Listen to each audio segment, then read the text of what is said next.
Hola, hola amigos que nos escuchan a través de Radio Universidad en el 89.5 FM. Mi nombre es Mari Carmen Camarillo, Nimo Digital, y están ustedes en su programa Acariciando tus sentidos, con una sorpresita. Pero antes de esto, antes de empezar este programa y de presentarles a mis invitados que desde redes sociales los están viendo, quiero dar una lamentable noticia. Nos han reportado el sensible fallecimiento de un amigo de aquí del programa de aquí de radio, una persona muy conocida, créanme, era muy conocida en el ámbito cultural, en el ámbito de toda la calle, de las calles principales donde él andaba, y le llamaban el Señor de los Libros. Lamentablemente ha fallecido nuestro querido escritor Horacio Carrión Chávez, que le deseo a su familia pronta resignación y que esta fue su casa. Vamos a tratar de compartir programas donde él estuvo con nosotros por Facebook, y lamentablemente ya ha partido, ya descansa en los ojos de Dios. Querido Horacio, donde quiera que estés, sabes que te apreciamos. Deseamos que tengas un excelente viaje y que duermas ya en los brazos de Dios. Descanse en paz el escritor Horacio Carrión Chávez. Y siguiendo con la cultura, tengo aquí dos grandes invitados, dos personas que hacen tantísimo por la historia de nuestra región, que hacen muchas cosas por preservar lo que vale nuestra cultura y nuestra región y nuestra historia, no solo a nivel regional, sino también nacional. Y que hoy, de alguna manera en especial, y voy a empezar, a lo mejor se va a ver un poquito mal, pero van a entender por qué. Voy a presentar al querido Alex Luna, y por qué lo presento él primero. En este momento hay muchas mujeres a nivel cultural, a nivel historiadoras en la región, que sí se difunde su trabajo, pero nunca se les hace un homenaje, nunca se les hace un programa especial solo para ellas. Y no te lo queríamos decir, Carola, pero nosotros te queríamos invitar, sí, para que hablaras de historia, porque tenemos a nuestra querida Carola Sánchez con nosotros. Pero este programa es para ti. Este programa es para ti porque yo considero que mujeres como tú no necesitan justicia para engrandecer su trabajo, porque sus propias acciones, su propio trabajo, hace justicia en ustedes. Pero sí un homenaje, Carola. Ay, gracias, nosotros, pero no merecido, la verdad. Y nosotros es un pequeño homenaje, un humilde homenaje para ti, para una mujer que es historiadora, que es cronista, que es restauradora de arte. O sea, es un compendio de mujer que nos ha dado mucho a nosotros y en el área de la cultura, que estamos en fundaciones, en asociaciones contigo, y que vemos tu trabajo y vemos cómo te desempeñas al lado del maestro de Sotomayor. El cronista de Torreón. El cronista sí. de Torreón. Carola es su cronista adjunta de Torreón. Su cronista adjunta, pero... Sí, lo soy de Sergio Corona, que en paz descanse. Fíjense nada más. Por eso nosotros, Alejandro Luna, el periodista Alejandro Luna, y también investigador, historiador y de todo, y yo te queríamos invitar precisamente a este programa, porque queríamos hablar de ti. Muchas gracias, la verdad, a los dos. ¿Y de dónde le surgió esa idea? Pues ya teníamos corriente como cualquier persona. Ya teníamos rato con la idea, Carola, porque nosotros hemos visto tu trabajo y creemos que tienes merecido el homenaje, y a lo mejor un reconocimiento. A lo mejor nosotros podemos hacer eso, dar un reconocimiento. Y queríamos que tú nos platicaras de ti, pero al hablar de ti es hablar de la historia, hablar del arte, de la cultura de aquí de la región. Pero, ¿cómo inicia Carola en esto? Bueno, a mí siempre me llamó la atención todo lo de arte. Fue primero el arte, pero trae de la mano la historia. Y no hay nada más bien complementado que cuando hacen libros que viene con lo que enseñaron los jesuitas en México, porque siempre te enfocan la historia, los políticos, los revolucionarios, los historiadores, pero no hacen una cosa que junten todos los temas, no los juntan. Uh-huh. Entonces, ese es el problema. Yo les recomendé la semana pasada, estoy tomando un diplomado ahí en el archivo municipal, unas veces allá y otras aquí en la universidad, Uh-huh. el diplomado de historia y geografía. Y hay un autor que sí les quiero recomendar a todos, que fue Guillermo Tovarí de Teresa.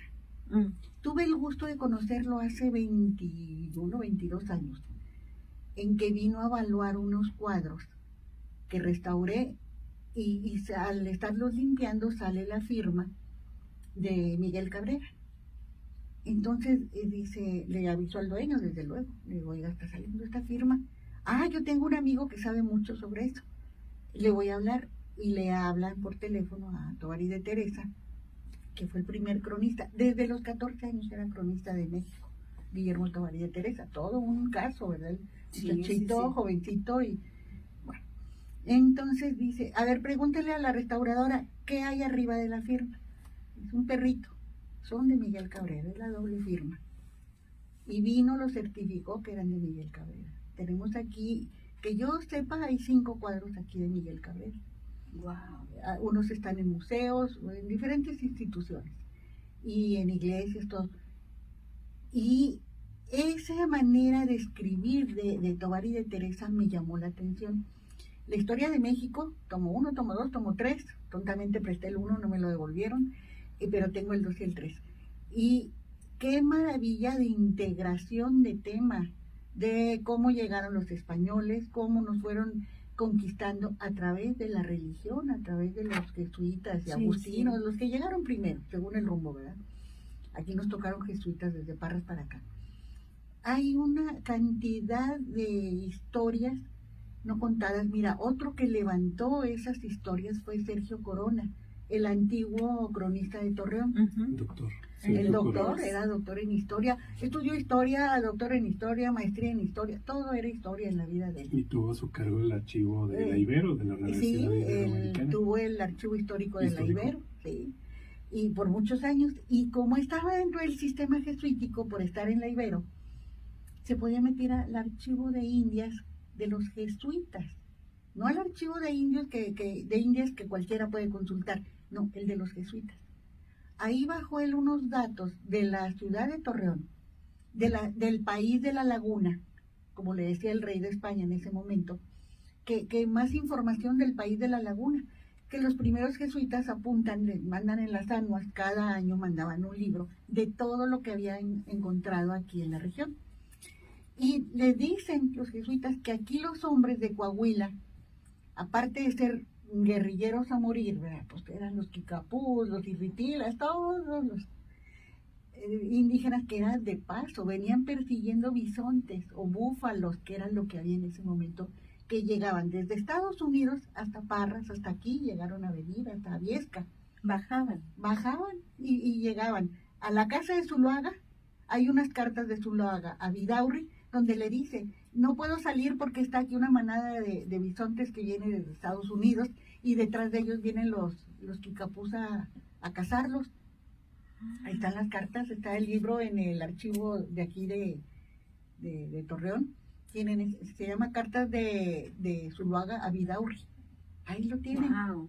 Entonces hay muchas cosas que levantaron la crónica, porque es una crónica del día a día que vivieron los sacerdotes que vinieron de todos tipos, agustinos, jesuitas, de todos los que mandaron.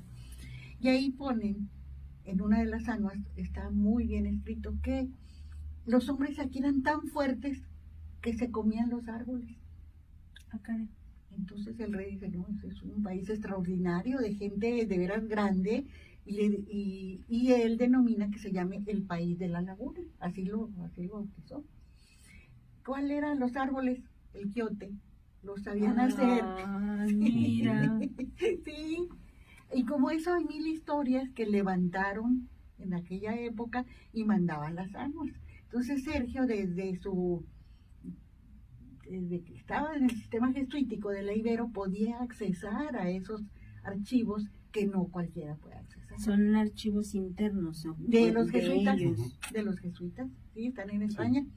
Y sí, yo conocí a la directora del archivo de Indias, la conocí el año pasado en la reunión que tuvimos los cronistas a nivel nacional, una señora muy simpática, muy alegre, que me dio su teléfono y sus datos, una señora muy linda, pero a los archivos de los jesuitas ella no tenía acceso. Esos son aparte. Yo le pregunté, yo fui adjunta del cronista de Torreón, que esto. Dice, sí, pero esos son otros archivos. Yo te puedo hablar de en general lo que mandaban decir los soldados, los conquistadores, todos. Pero ese archivo de jesuitas es aparte. O sea, Sergio tuvo esa gran ventaja de tener acceso a esos archivos. Ya ven por qué enamora escucharla.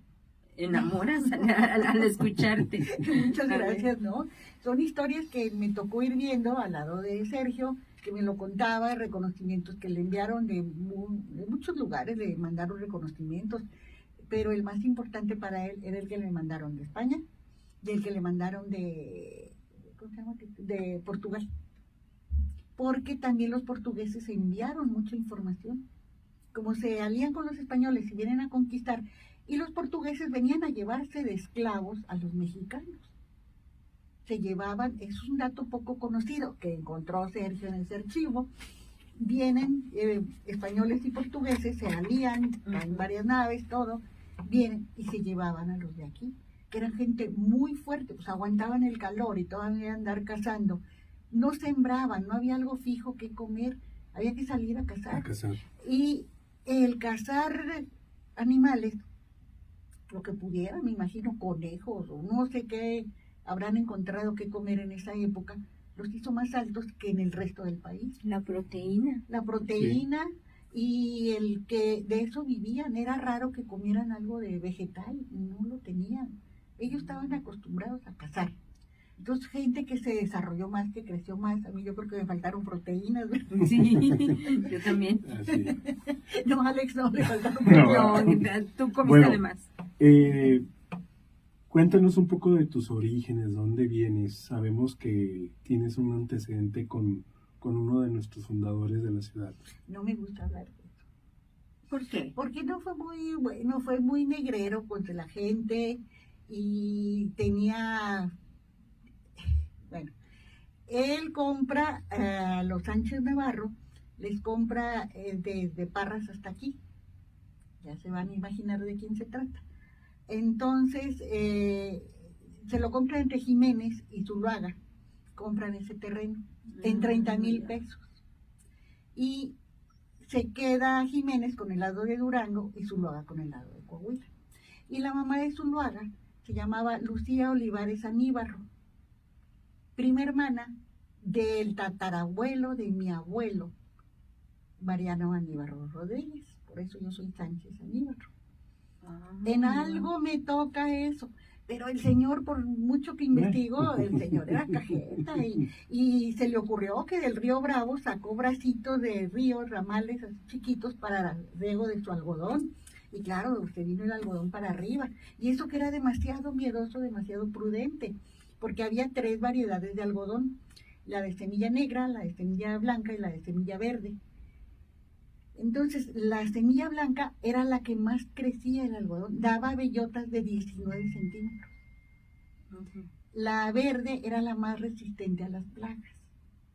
Y la negra era de fibra más áspera, pero pequeña.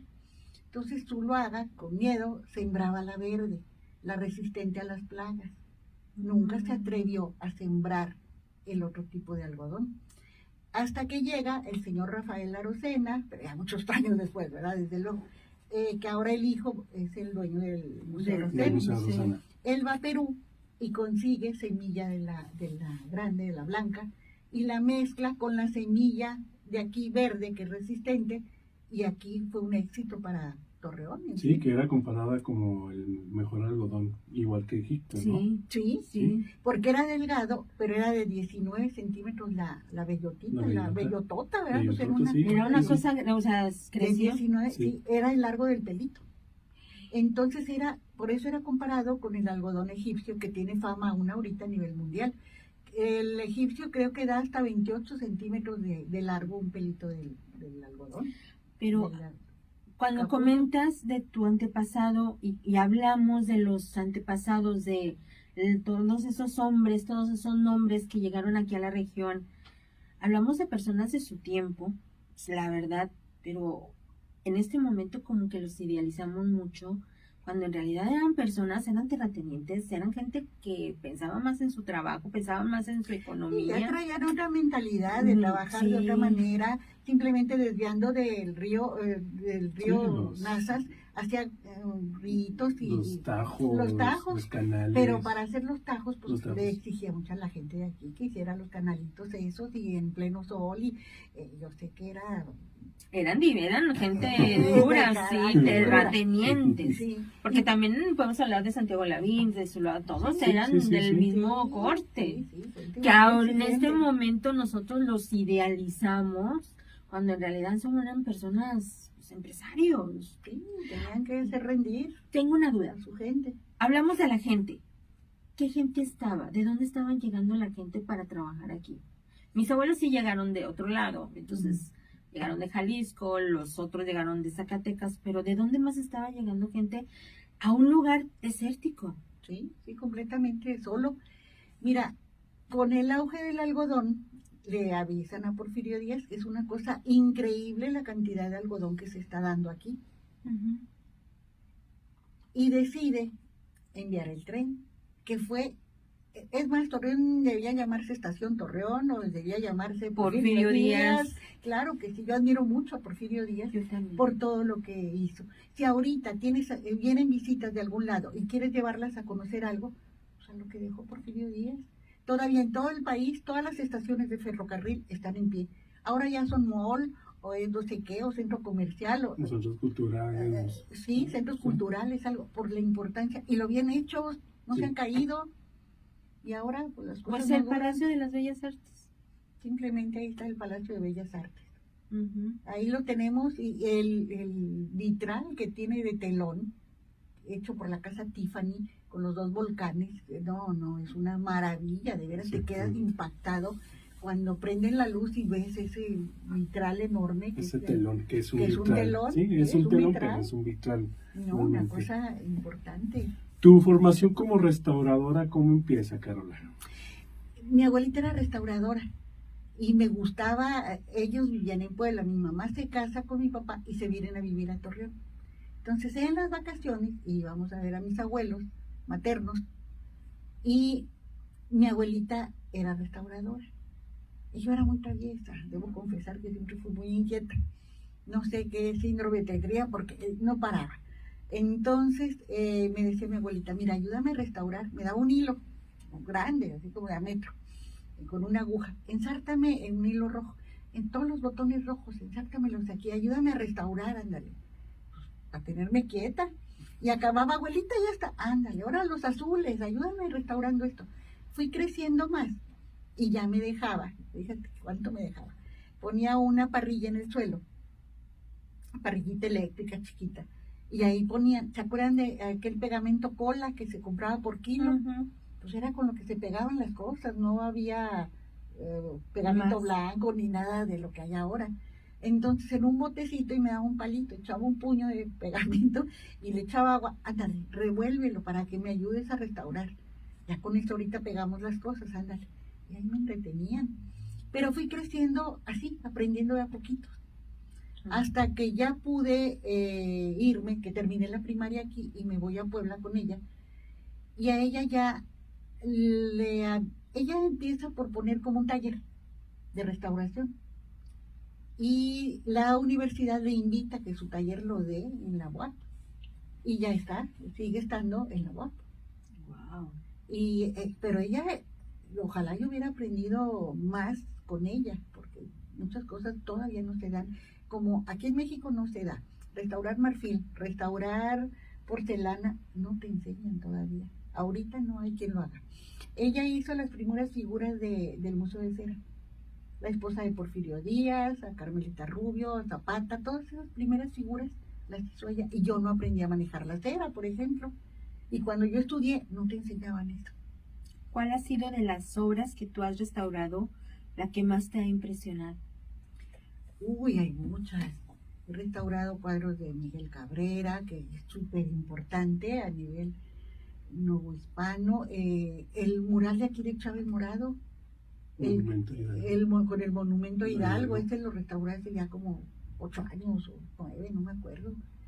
Y no, es una maravilla, una maravilla. Si tú aprendes a leer una pintura de izquierda a derecha, igual que cuando lees en un cuaderno, en un libro, los momentos, las etapas de momentos gloriosos de México, ahí los tienes todos. Sí. Desde unos niños en la oscuridad, luego está la figura de Hidalgo de bulto, y luego ya unas antorchas alumbrando a esos niños, aprendieron a leer. Y ahí viene ya el ir avanzando en la cultura, en la literatura, en el conocimiento.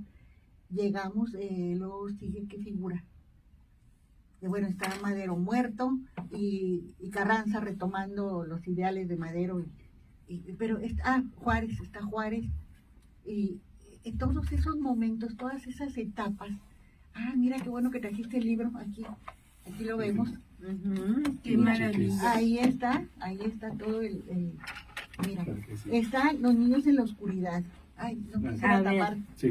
A ver, entonces, si lo podemos ver en redes, si lo podemos mandar la imagen, claro, pero aquí para que también cuando subamos el programa, lo ponemos en la imagen para que vean de lo que hablamos. De lo que estamos hablando. Cronología, ¿no? Es una cronología, pero con ciertos sentidos, elementos. Por ejemplo, los niños, niña y niño ahí. La esclavitud, ¿no? Me imagino que fue la esclavitud que te da el no tener conocimiento. Y estas antorchas son que alumbraron, que empezaron a aprender a leer, por aquí están leyendo. A raíz de la independencia. Llega la reforma de Benito Juárez. La reforma de Juárez. Y luego está Madero aquí muerto y Carranza retomando la historia de México resumida en este monumento que lo tenemos aquí en Torreón. Que está aquí y lo tenemos aquí, y lo mejor que se le ocurre a las gentes de por el rumbo es subir al niño a que haga pipí en la bota de Hidalgo, porque están impuestos a aprender a hacer pipí ahí. Yo las corría, muchas señoras, mientras estaba restaurando el mural. Ahorita les enseño fotos, si quieres te las paso para que luego las pongas al aire. Estaba restaurando esta bota, que es donde paran al niño, y las corría. No, señora, vaya y llévelo al baño, aquí no. Es que está impuesto, pues se desimpone, o le llamo a la policía, le dije. ¿Cómo es posible que teniendo un monumento de esta importancia hagan esas cosas? Pero como tú dices, ¿no? La esclavitud mental, el ignorar. La falta de conocimientos es una esclavitud que horrible, no te permite avanzar. Exactamente. No que te tengan esposado con grilletes ni nada, es que no das más, no se te ocurre más. Nos falta mucha cultura, mucha preparación, saber valorar lo que tenemos y aprovecharlo. Libertad de pensamiento. Libertad de pensamiento la tenemos, pero si no la encauzamos, nos preparamos. Exactamente. Es libertinaje. No llegamos lejos. Sí. Entonces, se privan de ese conocimiento, es una privación del conocimiento. Los que llegaron, ¿por qué hicieron tanto dinero?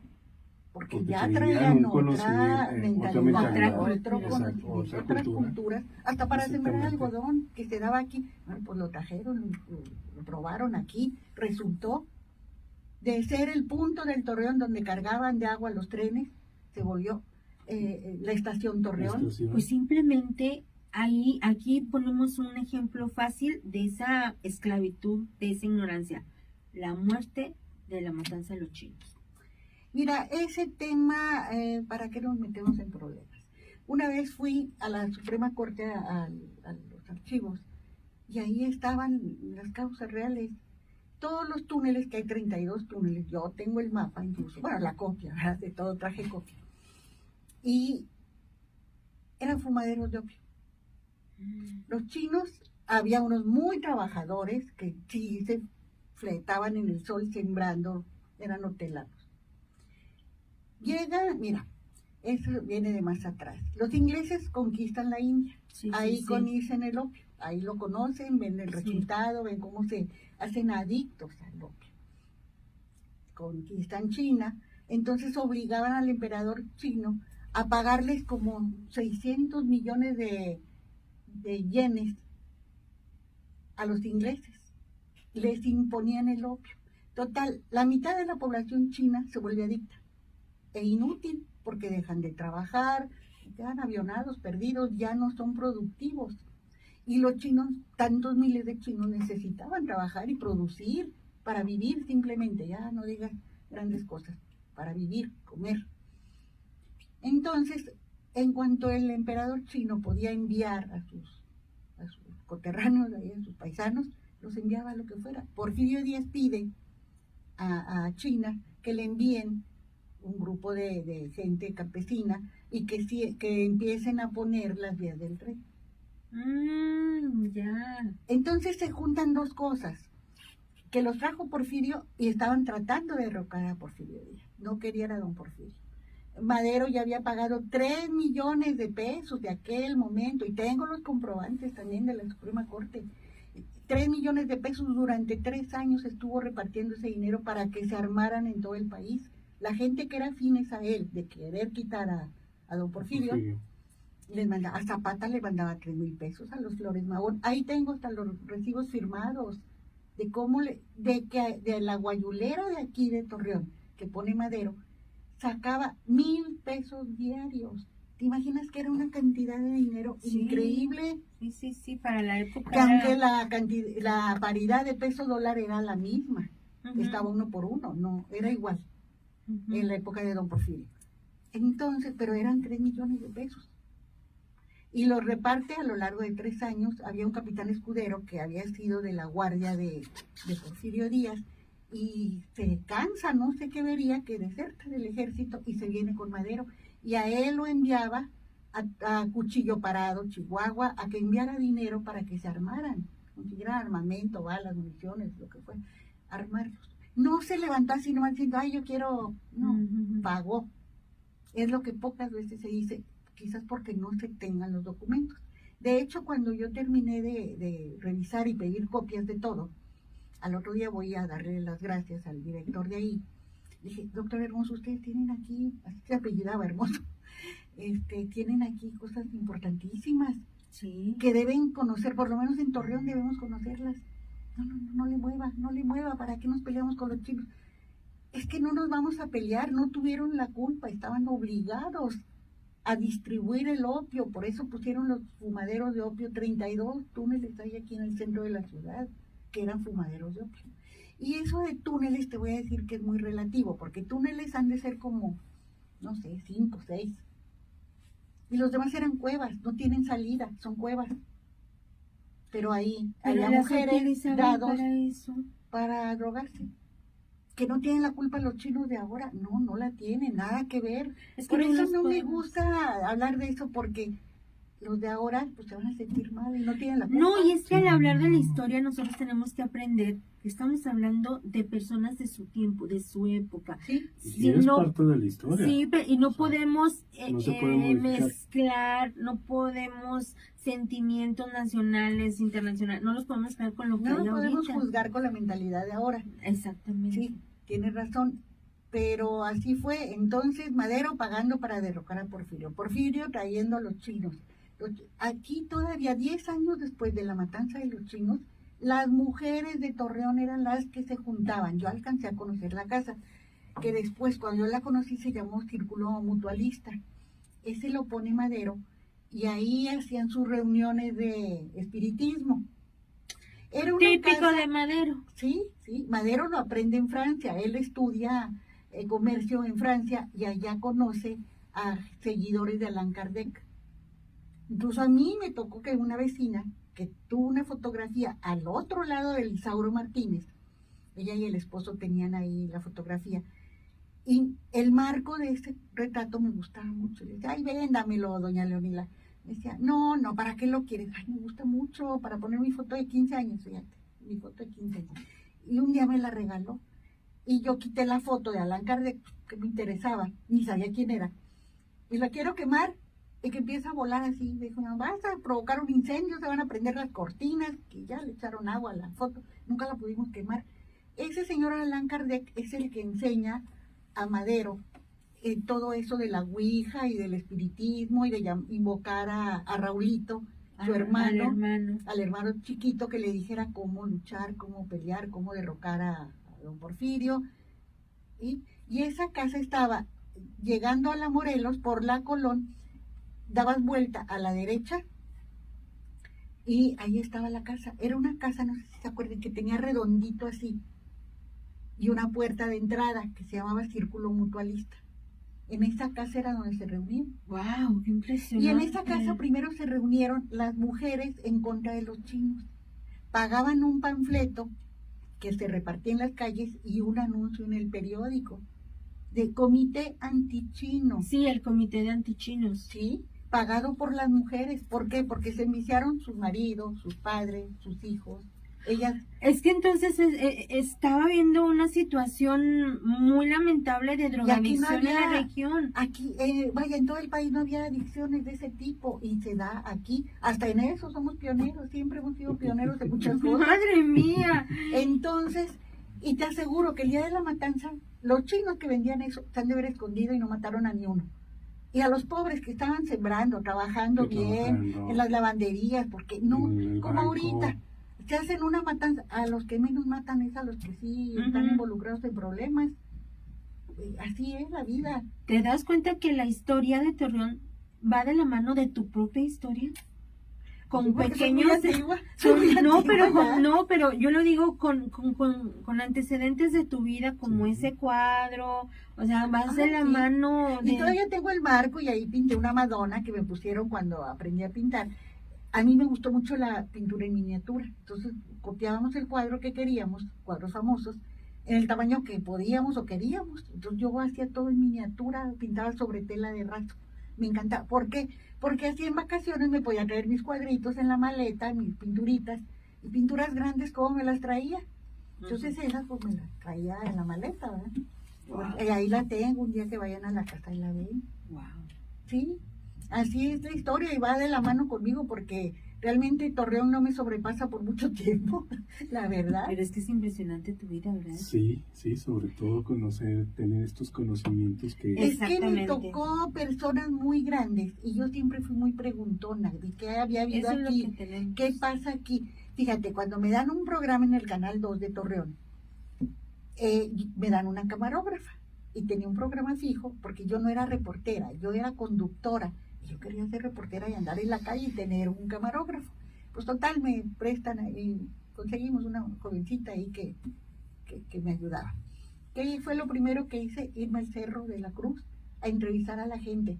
Y ahí me enteré de una cosa muy interesante que no se sabe, que no es común.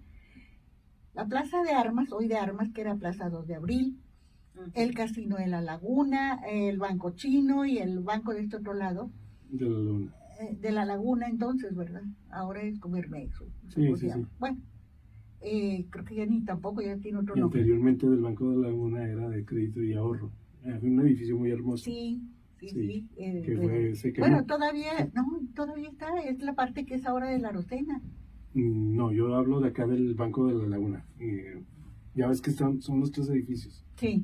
El casino, el Banco Chino y el Banco de la Laguna. Ajá. Ahí anteriormente fue otro edificio de Crédito y Ahorro. Mira, bueno, muy interesante la historia. Se incendió en el 10 y en el 11 ya están construyendo cuando el la banco revolución que saquean el casino y incendian ahí todo. No, eso fue por otra causa, ese incendio.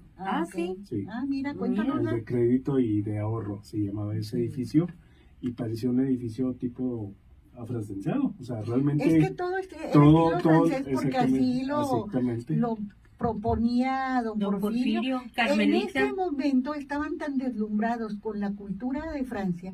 Fíjate, España y Francia fueron amigos por muchos años hasta que vienen rivalidades por territorios, como Portugal, como otros territorios, que empieza el pleito. Pero aún así, España trata de copiarle, ya estaban peleados, ya tenían guerra, trata de copiarle todo lo que más puede a Francia. Los candiles de cristal cortado, todo lo que más pueden copiar de Francia, cómo eran los castillos, los jardines de los castillos, tratan de copiarlo en España. Muy romántica la moda, muy romántica. Sí, y elegante, sobre todo muy elegante.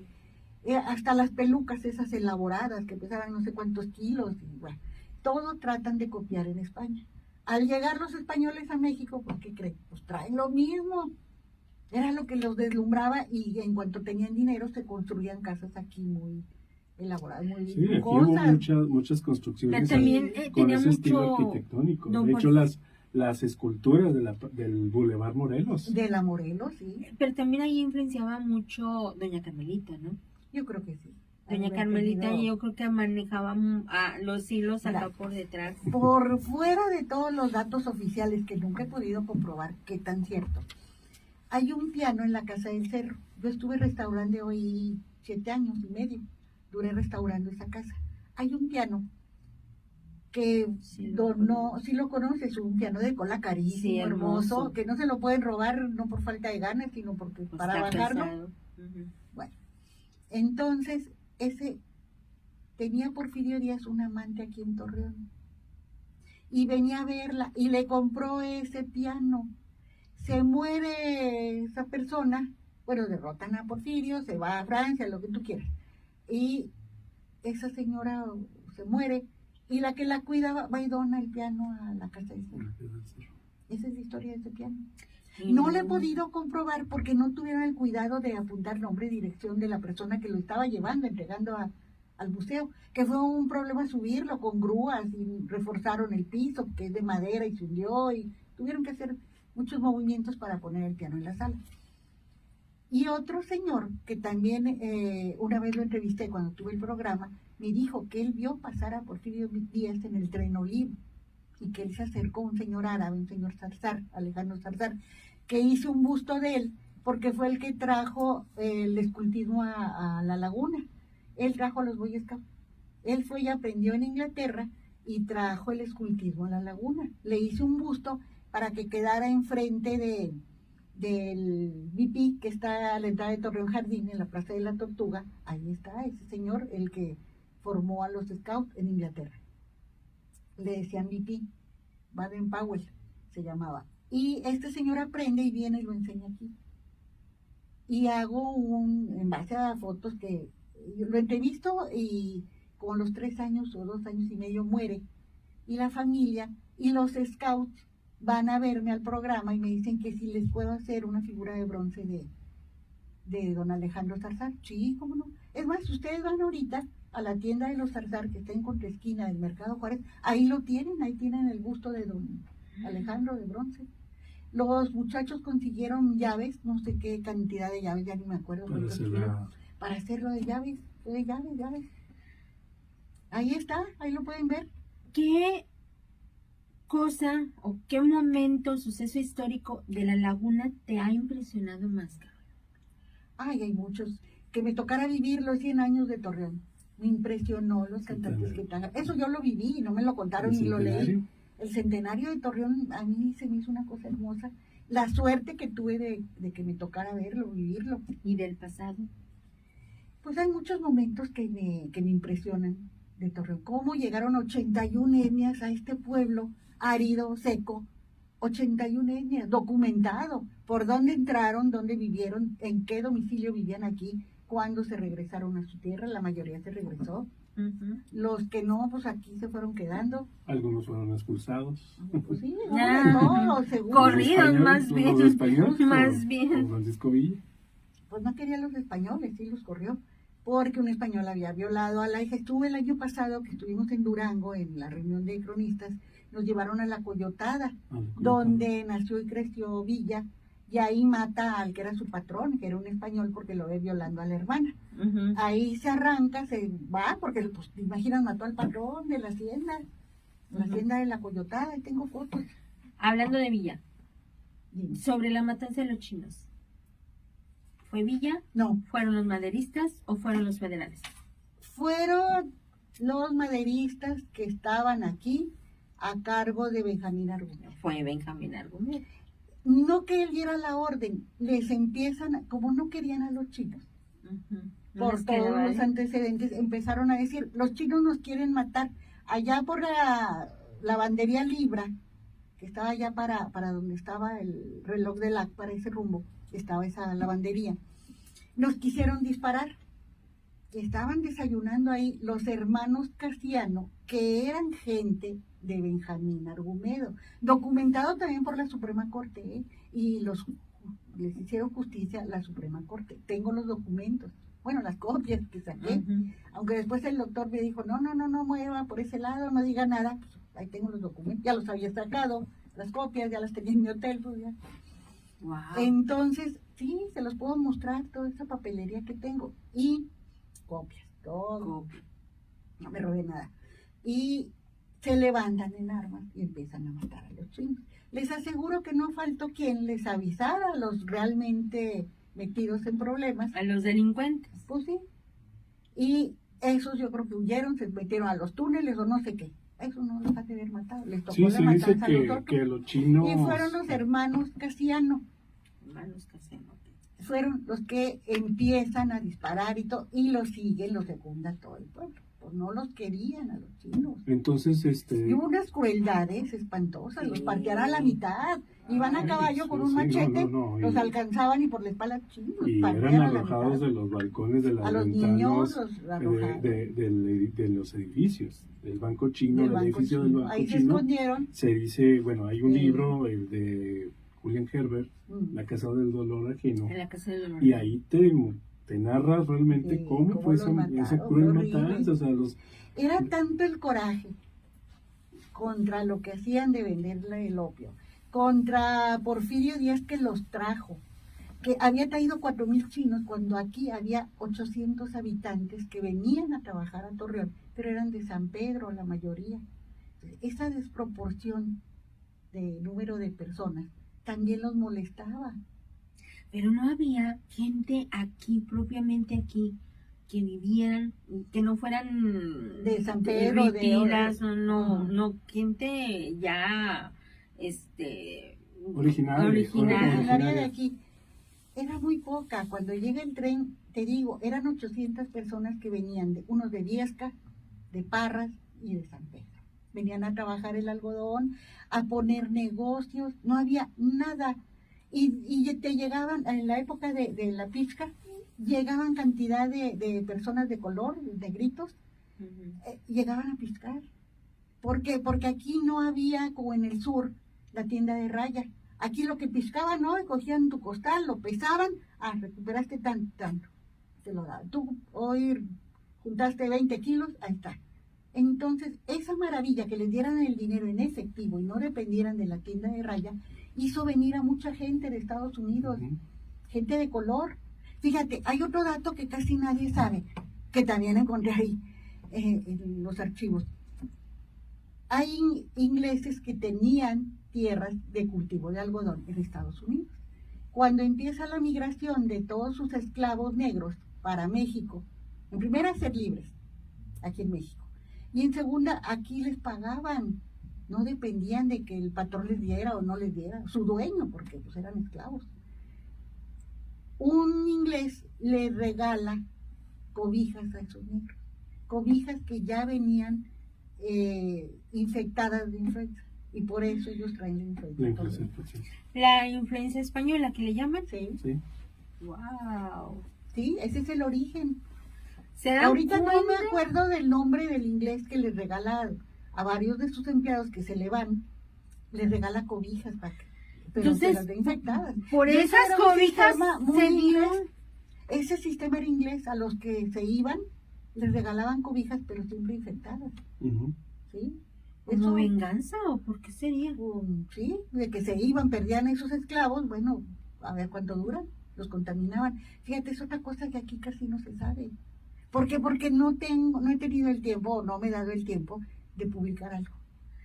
aquí lo vamos a publicar porque está increíble que tan así que no hemos ido a corte de estación y le agradezco infinitamente a nuestro querido Marco Polo Martínez que nos haya permitido seguir la historia porque prácticamente hemos resumido.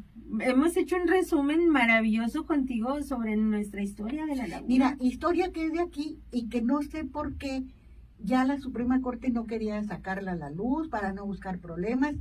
¿Quién mató a Madero? ¿Ustedes por aquí les pasa quién mandó matar a Madero? Ay, pues, unos dicen que los gringos, otros dicen que los fundadores de algún partido que anda por aquí. ¿Quién? Rockefeller. Rockefeller. ¿Por qué? Porque cuando pone Madero una guayulera aquí en Torreón, ganaba 1,000 pesos diarios, ya les dije. Le da envidia a Rockefeller y se asocia con Guggenheim y vienen y ponen una guayulera que está allá atrás de los cerros, allá por la casa del cerro para atrás está. Sí, por donde estaba la jabonera, hacia un costado. Sí, todos ya sabemos dónde estaba. Y costaba 26 centavos la libra de guayule. Llegan los gringos. En primera vienen a informarse, manda Rockefeller gente, era su sistema además, de muchos negocios lo hizo. A ver, ¿tú cómo procesas el guayule? Ah, pues así. Tú le contabas, ¿y tú cómo? Y luego venían y te decían, si vuelves a procesar el guayule, el señor Rockefeller te va a meter a la cárcel porque ya patentó el procedimiento. Si quieres, te podemos comprar todo el guayule que consigues, que lo juntaban en mulitas, ahí juntaban las varitas del guayule, eran arbustitos así, y me los traes. Te los voy a pagar a 50 centavos, de 26 centavos a 50, pues les convenía, le empiezan a entregar a él toda la producción, el material, y ellos lo procesan en guayule. Madero no decía nada, subió, pues también le subía. Bueno, llega a unos 60 la libra, de que ellos van sube, con tal de que les trajeran más guayule. ¿Para qué? Para las llantas de los primeros carritos Ford que circularon en el mundo, el guayule salió de aquí, de esta región. Y los carros europeos, a los que mandaba Madero todo el guayule, a Francia, también allá empezaban a hacer carritos, y todas las llantas que circularon al principio en Europa, salieron de aquí, de la región, del guayule de aquí. Los Madero creo que todavía siguen vendiendo el guayule para fajas y corsés, porque es un látex que hay mucha persona alérgica que no aguanta el látex de ahora, del elástico de ahora. Entonces siguen haciendo los finos, marcas muy caras, siguen haciendo los corsés y toda esa ropa con látex del guayule de aquí de la región, se lo siguen comprando. Y Rockefeller quiebra, y Guggenheim, tan importante, quiebran porque se acaba el guayule. Mandan traer un especialista a ver por qué se acabó la planta y empiezan a investigar. Que tarda de 35 a 40 años en volver a producir el guayule. Si la quieren resembrar, pues se van a tener que esperar, resembrarla y esperar 35 o 40 años. Se van y dejan ahí la guayulera. La abandonan. La abandonan porque ya no había que procesar, ya no había guayule. Madero siempre tuvo, porque en San Pedro tenía guayule, hasta Parras tenía guayule, era de ellos, de los Madero. Él siempre tuvo la materia prima y siguió vendiendo su guayule. Entonces, cuando Madero queda de presidente, Rockefeller le picaba al presidente de Estados Unidos que acabara con él, que le había impedido la riqueza. Y por eso Lane viene el embajador y le hacen la vida de cuadros a Madero, contratan a Huerta. Fíjate, si no fuera cierto, cuando Villa hace la última toma de Torreón aquí, la cuarta y última toma, se va persiguiendo a la gente de Huerta. Huerta no llegó hasta aquí, se quedó en Zacatecas. Cuando llegan a Zacatecas a quererlo apresar, se evaporó en el aire. ¿Sabes quién se lo llevó? En carro. ¿Quién? La gente de Rockefeller, y vivió en casa de Rockefeller, en una casa que tenía en San Antonio, vivió años, hasta que ya de viejo alcohólico, siempre fue alcohólico, y lo mantuvo de alcohólico años en una de sus propiedades en San Antonio. Calladito. Y nadie sabe eso. Ya, regresó Huerta y vivía en la Merced, en un cuartito ahí, en una vecindad, ahí fue donde terminó sus días. Wow. Eso tampoco se Nadie, sabe. no. Está impresionante. Marco Polo, ¿cuánto tiempo nos queda? Porque 4 minutos. No, ¡Wow! A despedirnos. Ya Ale, Ya algo no. que no se quieras decir. Es que teníamos muchas preguntas, No, la son verdad. muchas preguntas Sí. que hay que hacerle a Carola. Creo que la labor que ella ha hecho es extraordinaria. Muchas gracias. Muchos Me de los gusta, me de apasiona los la nuevos historia. historiadores que nos estamos sumergiendo a todo Ujú. este ambiente de investigación de la crónica, pues oír a Carola es enriquecer, es Enamora. enriquecer el conocimiento y al amor que le tenemos a esta tierra, Sí, ¿sí? nuestra tierra. Porque aunque es una ciudad muy joven, siempre hemos dicho que Torreón tiene mucha historia detrás y una El historia, haber llegado a 81 etnias simplemente. las 4 tomas Las cosas. de la Cuatro revolución, tomas, todo ves de la sumando. cosecha del algodón, Fue o sea, una ciudad importantísima. Un día fuimos al puente de Ojuela, yo trabajé en el TEC de Monterrey y les gustaba mucho ir el fin de semana ahí de día de campo. Hacíamos lunch y nos íbamos a comer ahí. Bueno, un día me bajé, estaba difícil la bajadita, sí, pero había cantidad de pedazos de tazas, de platos con marcas increíblemente caras de los ingleses y franceses que vivieron ahí, sí, que en el trabajaban pueblo, ahí en el las pueblo. minas Eran de Ojuela. minas, sí. En las minas, pues ahí Tenían hasta puente cine, colgante. parece ser que tenían cine o teatro. Y tenían hasta tela de seda en Sí, las sí, paredes. sí, ahí están Unas casas muy lujosas que había ahí. ahí están los cimientos de Sí, de ese todavía pueblo queda. minero Un que pueblo minero. que fue muy importante para Y esta se inundó parte. la mina y no han podido quitarle el agua y explotar el oro. Sigue inundada la mina. Se tuvieron que ir de aquí. Y qué maravilloso recorrido hicimos contigo. Ay, muchas gracias. Yo creo que es la mejor manera de darte un merecido reconocimiento Muchas y gracias homenaje. por esa intención que tienen ustedes tan bonita. Se las agradezco infinitamente. Y cuando quieran, cuenten conmigo y les contaré más historias. Sí, es que lo cuentas de una manera Que te atrapa, que te- sí, que hasta lo estás Sí, imaginando. sí, Lo lo estamos- estás recreando. Sí, lo La estamos imaginando. Tienen ¿no? una imaginación muy fértil. ¿Qué te pasa? Sí, yo la verdad te agradezco infinitamente que hayas venido. Al contrario, te Y- agradezco la Sí. invitación, a Alex también, a los dos. Me dan la oportunidad de contar historias. Y es la Sí. mejor manera en que nosotros te podemos dar un homenaje y es la mejor manera en la cual habla de ti tu trabajo. Es esta forma Pues Y de... este años trabajo que tengo está ya ya en trabajando. libros. De hecho, el año pasado Ah, el libro. lanzaste el de Torreón Ese es Refugio otra. de los Cristeros. Del refugio Ah. de los cristeros, esa es otra, que encontré ¿Qué las tema? cartas en el túnel que sale de la iglesia de Guadalupe. Exacto. De eso tenemos varios programas que platicar. La Y de los habrá más cristeros, la de programas.